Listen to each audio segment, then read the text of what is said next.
It's overwhelmingly popular no matter what the party ID is, because parents understand their kids better than the government ever can. We had the money to invest in more programs, more tutoring opportunities, more after-school programs, but we're giving that money, that taxpayer money, to private institutions who have no accountability. There have been many times as an administrator that I would have loved to have had a camera in a classroom when a particular incident occurred. But it's going to help teachers feel safer. It's going to help with disciplinary actions in school. It's also going to give critical information to law enforcement. This is a Your Voice, Your Future Town Hall. Crisis in the classroom. Education is the foundation of our society. If society is not well educated, if we run out of thinkers, problem solvers, then society will cease to progress. It will devolve into uncertainty. Nashville schools, like many school systems across our nation, are facing an educational crisis marked by absenteeism and ill preparedness for college. The question that seems to be remaining on everyone's mind, is there a path forward for Nashville? Giving Tennessee schools a report card of their own, the State Department of Education put out its annual report on public schools. And as Megan O'Halloran shows us, some are doing much better than others. A yearly snapshot of every single public school in the state stamped with a letter grade A through F. Each eligible public school can be searched by name through a dashboard compiled on the Tennessee Department of Education website. Performance metrics are determined by several factors, including student achievement, academic growth, growth of the highest needs students, and for high schools, a measure of college and career readiness.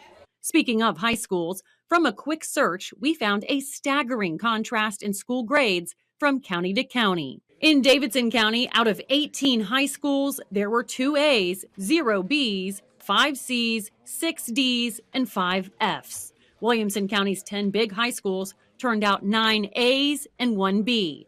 9 high schools in Sumner County delivered 2 A's, 3 B's, 2 C's, and 2 D's. In Montgomery County, 8 high schools there recorded 3 A's, 1 B, and 4 D's. Cheatham County's 3 eligible high schools turned 2 B's and 1 D. These stats will likely be a focal point evaluating school performance in the debate over school choice vouchers next session. Joining me now is Megan O'Halloran. Hello, Megan. Welcome to the broadcast. Hey, good to see you again, Armstrong. So Megan, you got to explain. You got to explain these letter grades to us. You know, Tennessee has an A to F letter grades, and 1 in 4 schools could face action. Why could they face action, and why is there so much controversy surrounding something that was passed in 2016 but finally is being put into action? Yeah, Armstrong, the state rolled out this program to install a new measure of accountability because traditionally the performance pressure fell on the students, making A through F letter grades, passing standardized tests to advance to the next grade. This now shifts the burden of responsibility onto the teachers, the principal, the staff, the school district. Right after we aired that story back in December, we ran a poll, Fox Nashville, to our viewers asking the question, will Tennessee's new letter grade system help improve schools? The final votes here, 291 people voted on this, and the majority of people, 68.4% said no, 13.4% said yes, and 18.2% of folks were undecided. This could also be used by Governor Bill Lee. He has introduced the Universal School Choice program in the legislature and may be using this accountability tool as a way to advance and advocate for his legislation. But what are the pros and cons of it now that it has been put in place? What needs to tweak, Megan? Because obviously the parents are very upset because they're already burdened over the fact that their kids are not learning, and now they've got to adjust to a new grading system. Yeah, absolutely. I think that this really brings about transparency. Parents are able to see clearly how their school is doing, how their school district is doing. And then this might be attached to Universal School Choice, because if that passes, parents will be able to really take control of some of the situation here and decide where they want their kids to go to school. Do you think there need to be deeper tweaks to this? Do you think it can improve, and in the long run, it could work for everybody? Well, this is the first year they rolled that out, so I think that probably will be a conversation in the legislature. They will see what grades each county performed, how well they did, and also see the results that come of that. Is it useful? How do we improve on that? And the criteria you saw in my package there, what they're basing these letter grades on. Megan, it's so good to see you again. We still miss you in Washington, D.C. And also, thank you for your first-class journalism reporting. Great to see you. Great to see you again, Armstrong. And welcome to Crisis in the Classroom. We're joined by Senator Heidi Campbell, who's a Democrat in Nashville, Tennessee, John C.J. Bowman, Corey DeAngelis, we welcome him back to the show, and Justin Owen. Thank you all so much for joining us. Let me start with Senator Heidi Campbell. Senator Campbell, what do you see as the most pressing issues in Nashville's classrooms that constitute the current educational crisis, not only that we have now, but it continues? It doesn't seem that anything in sight of getting in control for the betterment of all school kids across your state. Right, yeah. Well, we don't fully fund education in this state, and we haven't for a long time. And unfortunately, this voucher scam is attempting to take what funding we do have for our neighborhood schools away. So this is really definitely a crisis in the classroom, and something that is going to really hurt Tennesseans. So I came on this show because I think we really have to stand up for public education in our state and defend neighborhood schools.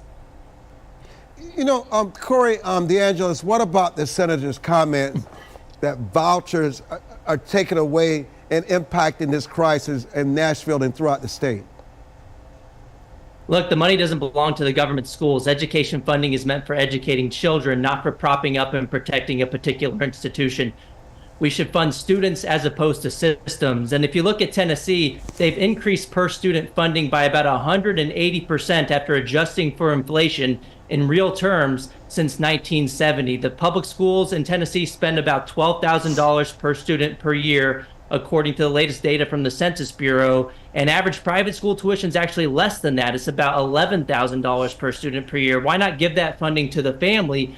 Let them choose the education providers that best meet their needs and align with their values. At the same time, this competition could lead to better outcomes in the public schools. School choice is a rising tide that lifts all boats.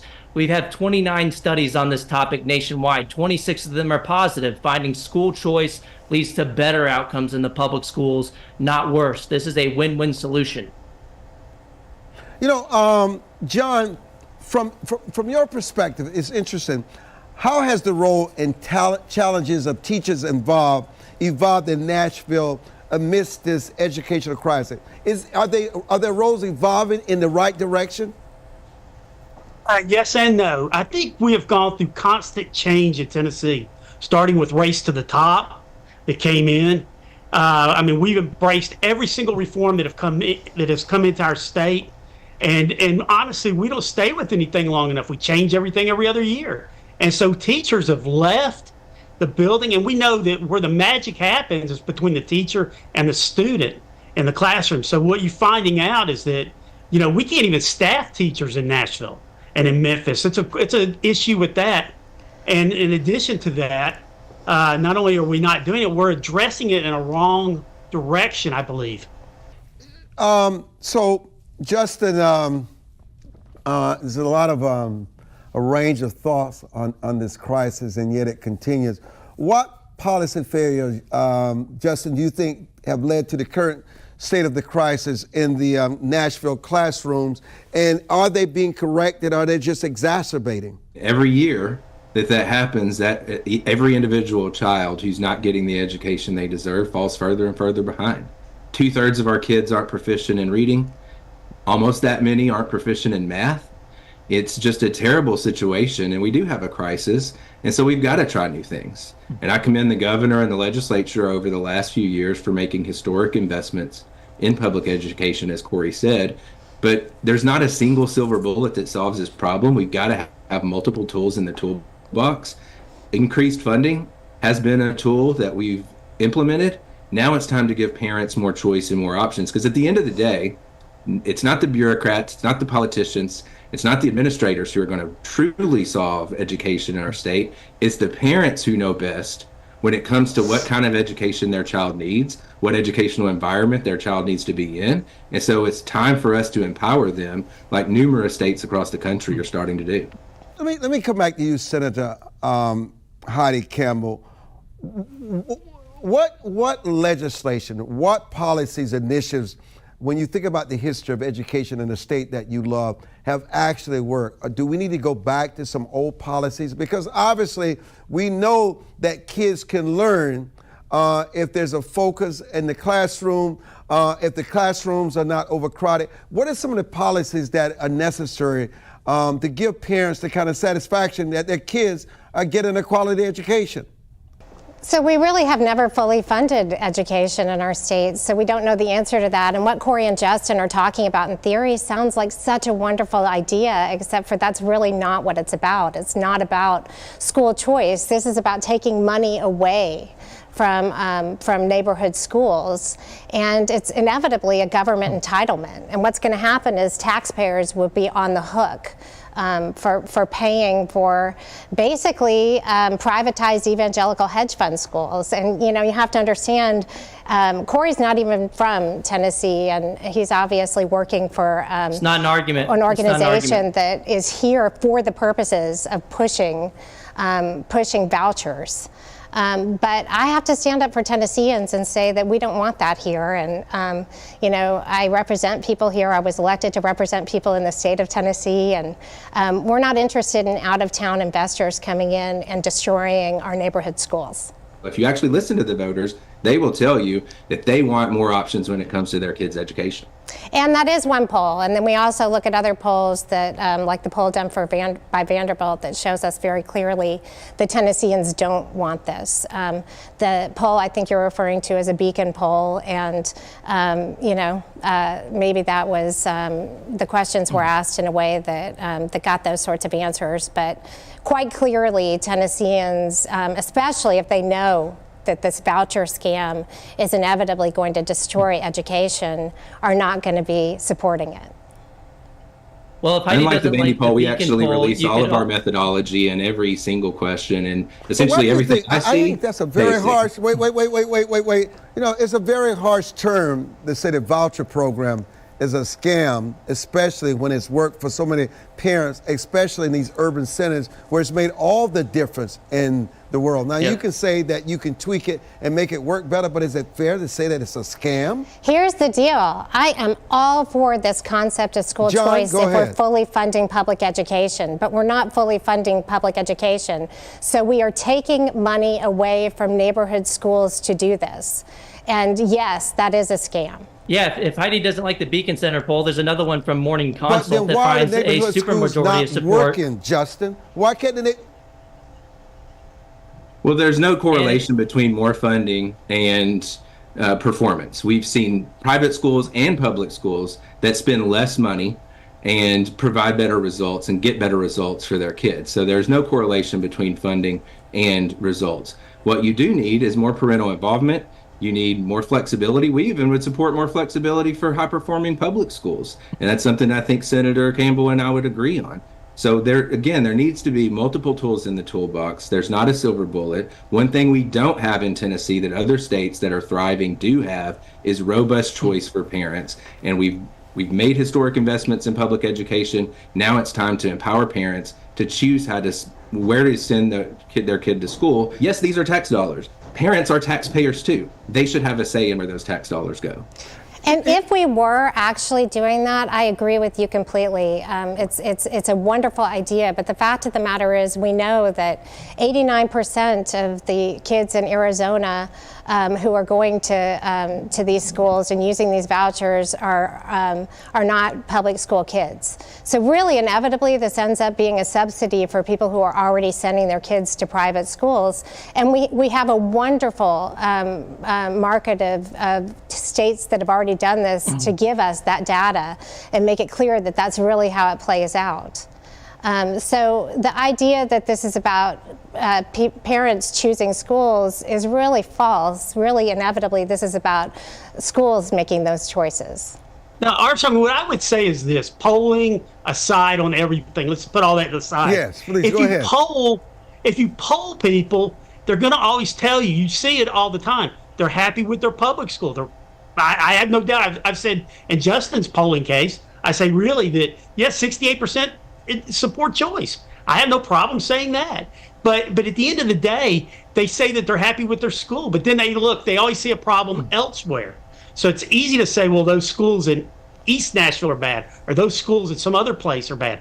But what we've seen, and I'm going to bring this up, is when it compares to when we did the initial testing, and I mean the Commissioner of Education in Tennessee herself said when we looked at the data from the kids in the ESA program, they did not perform as well as their Shelby County and or their Davidson County counterparts. So, and then we've seen a decade of reform in the Achievement School District, which has been a colossal failure here in Tennessee, which we embraced, and it's been a failure. I mean, it performed, I told the reporter for Channel 17 that it performed 10 points lower than the kids in Shelby County, and they came back and said I was wrong. I said, I am. They said, yeah, it was 12 points lower. So one of the things, we're going to talk this, that's why I think whatever program we use in school has to be measurable for the benefit of the taxpayer. And so we need to show and compare apples to apples and oranges to oranges. Let me ask you to hold your points there. This is a terrific discussion. It's civil, it's respectful, and it's also insightful. We're going to take a break on Your Voice, Your Town Hall. I'm in Washington, D.C. Our guests are in Nashville, Tennessee. We'll be back.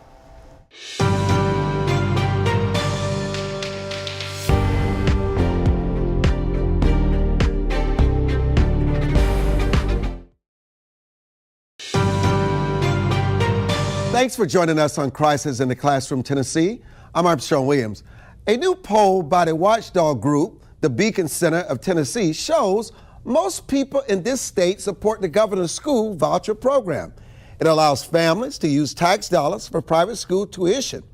Caitlin Miller bringing us both sides of the debate. It's called the Existing Education Savings Account Program. And what it does is it allows families to use tax money to cover things like private school and tutoring. It's available in Memphis, Nashville, and Chattanooga. And now Governor Bill Lee wants to open it up to all Tennesseans. The Beacon Center of Tennessee says, according to their numbers, it is popular. 68% support the proposal, which is an astounding number.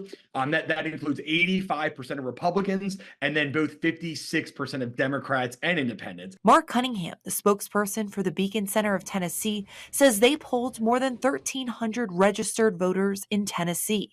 And he says they want to be fully transparent, so they offer demographic information and how the question is worded.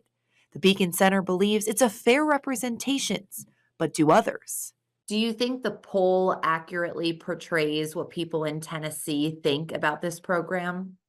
Oh, no, I don't. I don't think that it is. I think it's among a certain peer group of people that do that. But I do think people in general, I think 68% of people support some form of school choice, including public school choice. Political activist Robbie Starbuck believes this poll is a good representation of Tennesseans. It's overwhelmingly popular no matter what the party ID is, because parents understand their kids better than the government ever can. And that's something that your average person just understands. But people opposed to school vouchers are concerned it will take away resources from public schools. I'm Caitlin Miller, Fox 17 News, your Code Red station. Caitlin, thank you so much for that report. I want to get all our panelists' reaction to that package, but also, how do you think this crisis overall is affecting the academic and social development of students in Nashville and across the state? Clearly limits the ability for a student to move forward in life. And I think that's part of the thing. And we keep focused on the child. I mean, that's the key point that we have focused on throughout our time, because our teachers really do care about kids. And I think that sometimes gets lost in the weeds of the discussion. But I want to go back to something. I really think that it's important to say there's got to be accountability measures to some level to everything we do in education. I mean, somebody's got to look at it and say, this is working, this is not. and it's always interpretive through the eyes of somebody else. So it's very important that we compare everything to the same measure that we're comparing it to. So whatever it is, I mean, if we want to deregulate things, I'm with that. I think that's very important. If we want to test less, I'm great. But what we've got to make sure we're doing is doing that. And the other thing is, we cannot have less expectations for other children. We have to expect everything from our poorest child in East Nashville to our richest child in Bellevue or wherever they live. So I think it's very important in Germantown. We need to make sure that we're having the same level of expectations for every child. So I think that's we can't make excuses for people, and I don't make excuses. I agree. Accountability is key. In our current school choice program that we have that applies to Memphis, Nashville, and Chattanooga has some of the most stringent accountability in the country. And ultimately, there will be testing in private schools. Every private school I know administers tests so that you can look at that student growth year over year. And at the end of the day, when you have a choice program, the biggest accountability is the parent, because they can vote with their feet and choose to leave that school if it's not serving their kid well. You can't get more accountability than that. Vouchers are already failing. We've seen this because we're in the first year of a 3-year pilot program, and the scores are abysmal. So that we know that the voucher program is already not working, and this is going to blow an $800 million hole in our budget. And let me just tell you, it's the antithesis of fiscal responsibility. Inevitably, taxpayers are going to be on the hook for this. And if we talk about it as choice, of course, who doesn't want choice? Choice sounds wonderful. What we're not telling people when we talk about that is that choice comes at a cost. And the cost is to our neighborhood schools and to education in general. Heidi, the voucher or the scholarship is about half of what they spend in the government-run schools, about $7,000 or $8,000 per student, whereas the government-run schools spend a lot more than that, about $12,000 per student. So mathematically, you're going to save taxpayer money because you're spending less per student. And we all know Heidi supports school choice when it comes to her own family. She went to private school. She sent her own kid to private school. I don't blame her for that, but she shouldn't pull the ladder up from behind herself and not allow other families to have that same kind of opportunity. Thank you so much, Corey, for pointing that out. I am so proud of the fact that regardless of that, I still support public education. I wonder why you don't. I wonder why you don't support that.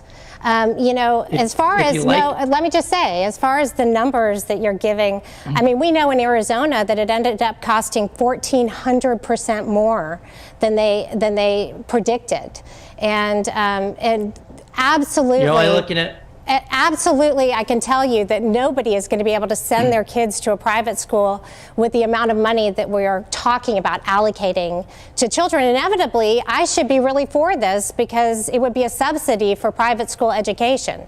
But I'm not, because I understand that one of the most important pillars of good government is making sure that you have solid public education available to every child.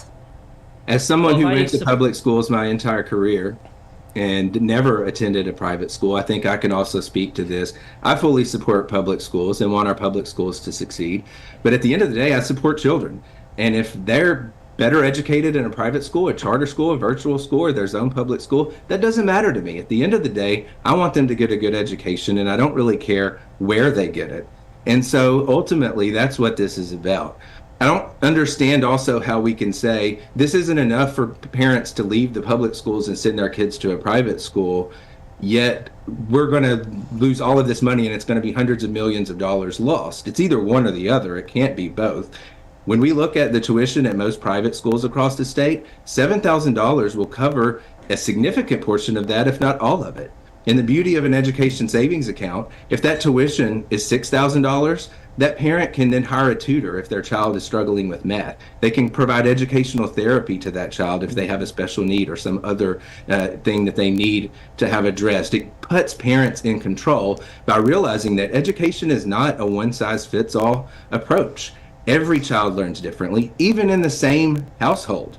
We talk to parents who have 3 or 4 children. One's in public school, one's in private school, one's homeschooled, because every child learns differently. And by giving parents robust options and choice, we can recognize that once and for all. And it sounds so idyllic in theory. I love that concept. It's a great concept, but we know that's not the way it really works out. We've seen this in Arizona, where we have over 90% of the people that have taken advantage of vouchers are people who never attended a public school. Right. You're not even getting the basic statistics right. That number's around 50%. You look at the latest numbers from the Department of Education. You're using outdated numbers from students who started the program after the school year already started. Of course, it's going to be higher during that time. But look at the latest data. And in Arizona, you're saying it costs more than expected. Well, they had about a price tag of about $900 million for the students using the program, but that was only about $7,000 per scholarship. In Arizona, they spend about twice that much in the government-run schools. So those same students would have cost about $1.8 billion if they were in the government-run school system. So you need to stop doing Common Core math. This is basically pretty easy stuff, where if you're spending less per student than you were before, you're going to save taxpayer money, unless you're trying to push an agenda that says the opposite. You can't really twist the facts more than you already are. Half the amount is a savings, not a cost, unless you're only looking at one side of the equation. And at the end of the day, look, if you support public school so much, you should be able to have that option, and you do with school choice. If you like your public school, you can keep your public school. The thing is, Heidi didn't exercise that choice for her own kid. She decided Corey, to go to private school. I wanted to ask you while I had you here, where do your kids go to school? Hey, I just got married. We're working on it. Oh, you don't have kids? That's not an argument, but I'm working on it. I just am curious why you're in Tennessee talking to us about our education policy. Yeah, I mean, let me interject here, okay? Respond to that question real quick. From teachers, what do we learn from teachers in the classroom about their concerns? What have we learned from teachers in the classroom about what they're concerned about in this educational experiment? What needs to change for them so they can do a better job of teaching your kids? Anyone? And on that, Armstrong, let me go there. So a couple things. Number one, we deal with a lot of special needs children, and I think people miss that. And we're dealing with a lot of mental health issues that have come in there after the pandemic. And I think we look at that. I mean, we championed the issue. Justin has helped a little bit, I believe, with this, with the mental health. I know that Senator Campbell was on board with that mental health. We're seeing a lot of issues that come into our schools. Now, here's the question. Are those children going to go to private schools? And the likelihood of getting transportation, I mean, are those kids in Nashville and East Nashville going to end up going to Innsworth? How will they be admitted? How will they get there? How's the transportation going to get there? Is that parent going to drive them there? And the chances of that happening are very rare. $7,000 doesn't pay anything. And unless they can slam dunk a basketball or run a sub 10 on 100 meters, they're not going there. So, I mean, I think you got to really be realistic about where their choices are going to be. So where our choices going to be? So we have to make all sorts of choices. Go back to what Justin said. I mean, that's why choices. That's why we're pro school choice on charter schools, magnet schools. Best performing magnet school in Nashville is a magnet school, Hugh Fogg, by none. It is the best public school in Nashville. Why aren't we creating more Hugh Foggs in Nashville? And that's been my question all along. And so we need to replicate what's working. We need to look at. It's always the carrot and the stick, Armstrong. What's working, we need to have more of it and replicate it. What's not working, we need to look at how we can fix it. And so I think, I go back to what Reagan said, and I use that. Government subsidizes failure on a regular basis. We're going to come back to our panel after we go to this break. This is Crisis in the Classroom from Nashville, Tennessee. It's a heated but a passionate debate that is necessary, not just in Nashville, but across the country. I'm Armstrong Williams, and we'll be back. Recently, famed civil rights attorney Ben Crump and pediatric neurosurgeon and former HUD Secretary Ben Carson and myself wrote a book, Crisis in the Classroom. We all come at this from so many different perspectives, don't we? But we all agree we have a crisis. It's your civil right to educate your children. You owe it to yourself and your children to read this book. You can get it wherever good books are sold, even on Amazon.com. Get your copy of Crisis in the Classroom today. We will continue with more of our panel shortly. Welcome back to Crisis in the Classroom. I'm your host, Armstrong Williams. We're seeing violence in schools across Tennessee. Now a state senator is taking action to protect teachers. Caitlin Miller with the plan. This is something Senator Pody is working to prevent. A teacher at Antioch High School getting pepper sprayed by a student for confiscating her cell phone. And then another video showing that same teacher getting repeatedly punched in the head by another student. Senator Pody says the wearable alert system has 3 buttons for disciplinary situations, medical emergencies, and school shootings. But it's going to help teachers feel safer. It's going to help with disciplinary actions in school. It's also going to give critical information to law enforcement. Depending on which button the teacher presses, school administration, the school resource officer, and sometimes law enforcement will be alerted right away. And Senator Pody says the situation will be recorded in real time to help with accountability. Not only will the teachers say this is what happened, but that video is going to show this is what happened. This is what was being said. So Senator Pody says proper disciplinary action will have to be taken. Freddie Curtis, former director of Cannon County Schools, says this is another great tool for school safety. There have been many times as an administrator that I would have loved to have had a camera in a classroom when a particular incident occurred. Curtis says the camera itself should deter students. And that would be a deterrent in saying, hey, just like a law enforcement officer has a body cam on them, that a teacher would have this on them that they could record if something did occur in the classroom. To hopefully prevent a situation before it happens. I'm Caitlin Miller, Fox 17 News, your Code Red station. You know, how do you think the long-term crisis in Nashville is impacting teacher morale and retention, Justin? Well, it certainly was tough over the last few years with COVID when you had schools shut down, going virtual. It was frustrating for teachers trying to teach remotely in a 2D scenario when they never had done that before without the resources to do it. And it was very difficult for parents and really, really hard on the kids. We saw that with the results that came out of that. And I think that's why a lot of parents are looking for options and want to have those options, which also will give teachers options. What we've seen in other states is the creation of teacherpreneurs, where the teacher may remain in their public school, but then they can provide tutoring in those subjects that they're an expert in to students who are utilizing an ESA, or they can go to a charter school and do the same. So it really gives teachers more flexibility to provide one-on-one instruction, to provide traditional classroom instruction. That's the great thing about choice, is that it's not a one-size-fits-all approach, and that not only benefits the students and the parents, but it benefits the teachers as well.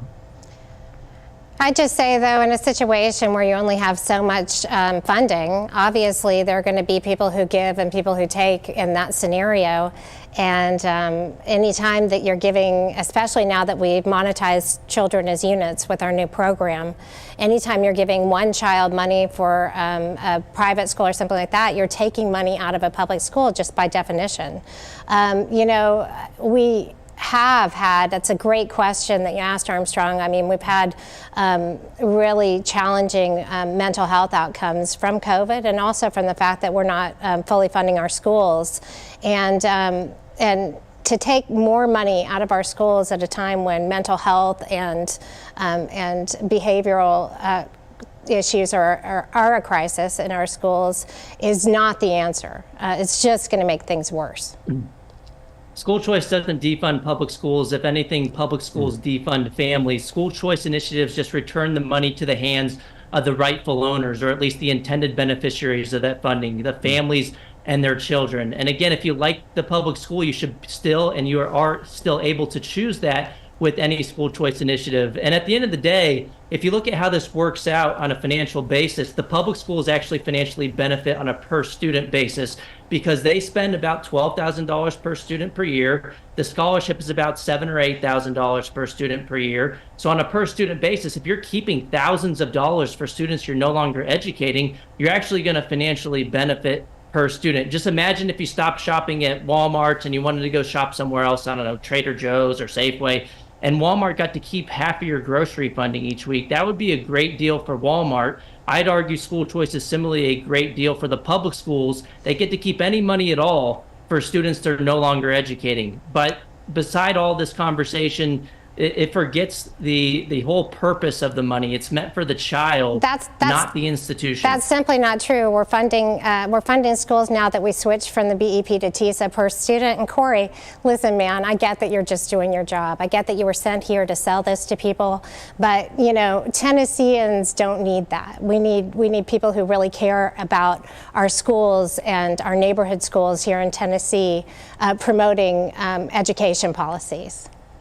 I mean, you can support kids having a choice in a different state. You don't have to live in that state to actually support it. And at the end of the day, if you look at the polling within Tennessee, the Beacon poll finding supermajority support of voters in Tennessee supporting the governor's plan to expand school choice to every single family. We have polls that clearly show us that's not the case. Also finding supermajority support for ESAs when you look at Tennessee voters as well. So that's not the case. And then if it's really not the case, then you should have nothing to worry about giving families a choice. If families they won't take don't it, want right? to have a choice for their own kids, well, then what are you so worried about from families exercising those opportunities? I know JC mentioned this earlier, that a lot of families do like their public schools in Tennessee, and that's fine. If there's no change, if you pass the expansion and nothing, and everybody stays in their public school, then that's totally fine with me. What are you going to do about the private? What are you going to do about the private school parents that take that subsidy and use it towards their private education?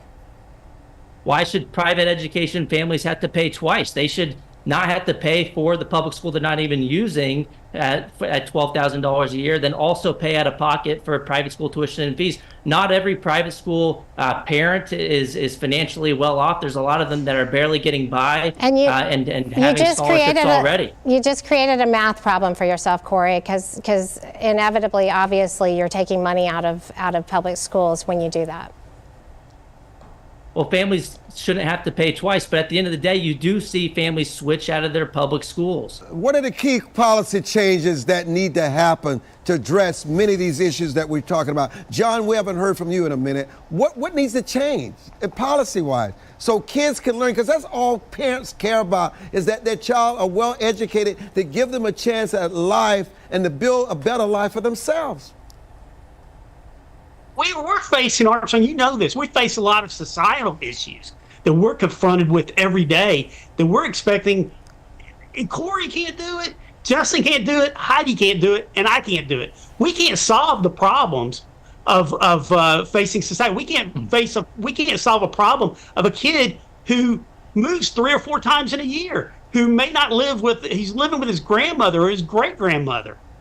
We see all these issues that we're having to face as society. If you don't want to find a caring adult to put in the life of that child that takes ownership of that child's education, we're over with anyway. We're not going to, the private school plan will not work, a voucher plan won't work, a charter school won't work, or a public school will not work if we're not dealing with that. And every day we confront these issues in our public schools. And that teacher, that's why I go back to this, where the magic happens is where that teacher can come in and identify. And we haven't even talked about teachers, but the biggest thing that I really feel like is who's going to teach some of these children? You know, are we going to up? And I think Justin and I can have that conversation. I know that I can have that conversation with some legislators. And I think Heidi might be, we've got to look, I've said this all along, certification is a problem in our state, but do we need certified teachers? Do we need to look at who we qualify to put in there? Can a degree get you in the classroom to teach? But it goes back to this. I taught school. When you teach kids and you call a question and you look at a kid's eyes, you know when they get it. You know when they don't get it, when they're lost reading. And so you're able to go back and adjust on the fly, and you're able to go back and spend time with that. That's what matters, is where you're teaching the class, and it also matters where they're coming from, and the teacher and where they're coming from, and a responsible adult that's taking charge and helping that child navigate public school and helping them with their homework and every single step of the way. If not, none of this is going to work. So true, and I'd also say, we need to make sure that we're supporting our schools with counselors. We've lost counselors and RTI instructors, and at a time when we really need those kinds of supports in school, the last thing we need to be doing is blowing an $800 million hole in our education budget. So Heidi, you talk a lot about the budget, but then you're also at the same time calling for fully funding public schools. Which one is it? But my real question is, I want to know what the number is. What is fully funding Tennessee public schools? Because it doesn't have to be an either or. We could increase for funding for public schools and then also give families more opportunities. I just want to know, just what we're talking about. What is fully funding Tennessee public schools, and what number would that be, and when could we move on? I mean, we've already increased public school funding in Tennessee by 180% since 1970 in real terms. How much more is enough? Yeah, but you're saying 180% since 1970 in real terms, but you're not considering the baseline. And the fact of the matter is that we are in the bottom decile for funding in terms of how we fund our public schools. So we had a lot farther to go. So the answer to that question is actually very specific. It's $1.9 billion. We underfund our schools in Tennessee by $1.9 billion, and we have very good data that shows us that we do.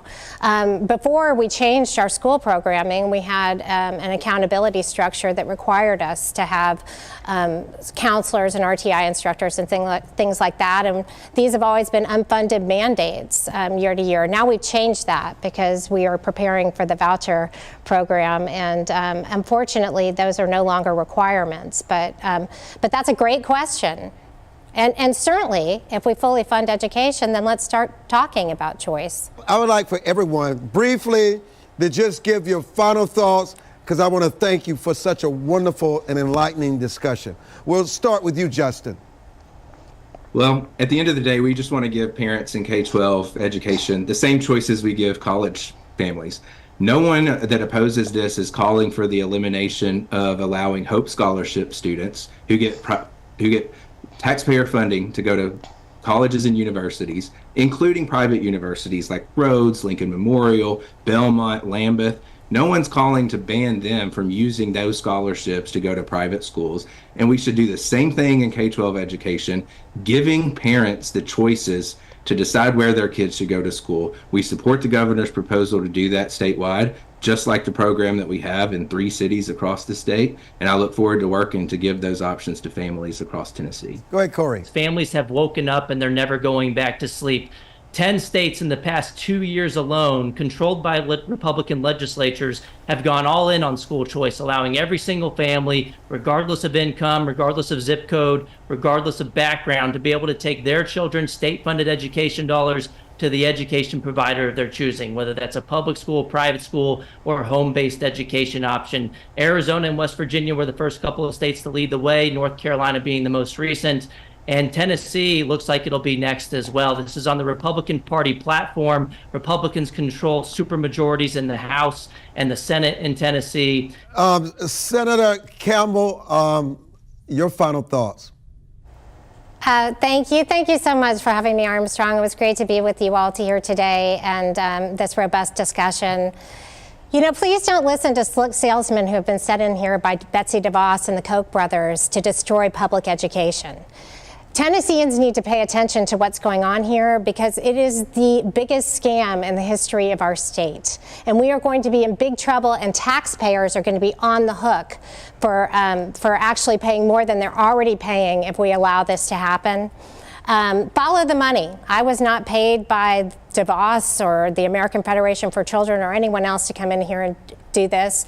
I have been elected by Tennesseans to represent my constituents because I love my state and because I want to make things better for my state. I really encourage Tennesseans to look at what's going on here and not buy into all of this slick hype that's coming from the people who are pushing vouchers. It's a government entitlement, it's fiscally irresponsible, and it is absolutely wrong for Tennessee. Let me just say this as I thank, and we lost JC, as we thank all our panelists. I want to thank them, and no matter what you may think about their views, but their views are shaped by their experiences and all their commentary and their thoughts on these issues. They care, and they come from their experiences. We take all these ideas and we try to take these ideas to make it a better experience for the teachers and the educators to educate our children, because our children and education is the foundation for our future. So I thank them all. I value all your input today. Many of you have seen the problems that Nashville is facing. But we've also seen that even in bad times, there is still hope for a better tomorrow. We must have hope. Nashville, like the many other failing school districts across our country, are not lost. No, absolutely not. With enough pressure on school administrators and with enough motivation, Nashville can see a school district with students happy, learning, prosperous, ready to take on college in the future that lie ahead. Thank you for joining us for this edition of Crisis in the Classroom in Nashville, Tennessee. I'm your moderator, Armstrong Williams.